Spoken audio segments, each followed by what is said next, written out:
Hello lovely audience, welcome back to another quick tutorial video of Quick Guide. In today's video, I am going to show you how can you unblock someone into your Facebook. So without any further ado, let's dive right into this exciting video. Step 1. Open your Facebook application. Firstly, you have to open your Facebook application and go to Settings by clicking to these three bars into the top right corner. And from there, click to this gear icon into the top of your Facebook. Step 2.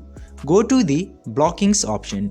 Now after coming to setting and privacy, just you have to scroll a bit, and after scrolling you can see this blocking option here. Just simply go into there and you can see all of the blocked people into here.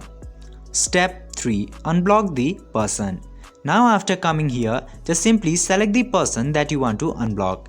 And after selecting the person, just simply click to this unblock button into the right side.